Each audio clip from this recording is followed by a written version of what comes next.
दिन हमें माँ शैलपुत्री की पूजा करनी है, तो इस दिन हमें घी का भोग लगाना होता है। रोग और मुक्ति बीमारी से खत्म करने के लिए हमें घी का भोग लगाना होता है। दूसरे दिन हमें ब्रह्मचारिणी माता की पूजा करनी होती है। इस दिन हमें चीनी का भोग लगाना है। चीनी या बतासे का भोग लगाइए। इसका कारण यह है कि इसे दीर्घायु प्राप्ति होती है, इसलिए इस दिन चीनी का भोग लगाया जाता है। तीसरे दिन हमें माँ चंद्रघंटा की पूजा करनी है। इस दिन हमें दूध या दूध से बनी हुई कोई मिठाई या खीर का भोग लगाना होता है। धन की प्राप्ति के लिए माँ चंद्रघंटा की पूजा की जाती है।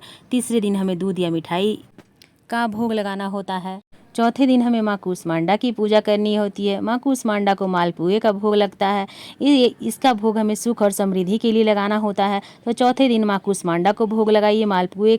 अब पांचवें दिन माँ स्कंद माता की पूजा होती है। इस दिन हमें केले का भोग लगाना है। बुद्धि में वृद्धि के लिए हमें केले का भोग लगाना होता है। तो स्कंद माता को केले का भोग लगाइए बुद्धि के में वृद्धि के लिए।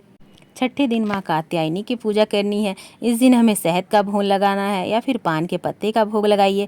शहद और पान के पत्ते का भोग सौंदर्य में वृद्धि के लिए किया जाता है, तो माँ कात्यायनी को शहद का भोग लगाइए। सातवें दिन हमें माँ कालरात्रि की पूजा करनी है, तो माँ कालरात्रि को हम गुड़ का भोग लगाएंगे। कष्ट और दुख को मिटाने के लिए गुड़ का भोग लगाया जाता है माँ कालरात्रि को, तो आप माँ कालरात्रि को गुड़ का भोग लगाइए। दुख और कष्ट से मुक्ति मिलेगी।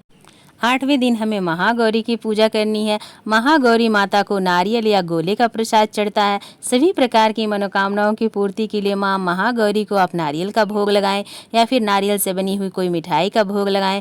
नौवें दिन हमें माँ सिद्धिदात्री की पूजा करनी है, तो माँ सिद्धिदात्री को हलवे, पूरी और चने का भोग लगाया जाता है।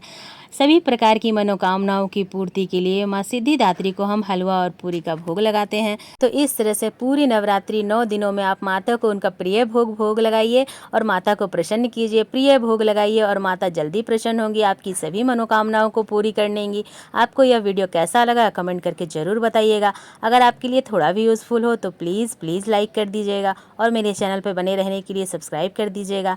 तो आपको मेरा वीडियो कैसा लगा ज़रूर बताइएगा। मैंने आपको बताया माता को प्रसन्न करने का प्रिय भोग, 9 भोग और उनसे जुड़े हुए कारण। तो इस तरह से आप पूरे नवरात्रि माता के 9 भोगों को तैयार करें और भोग लगाकर माता को प्रसन्न करें। जय माता दी दोस्तों, फिर मिलेंगे हम अगले वीडियो में। आप सभी को माता रानी की जय हो।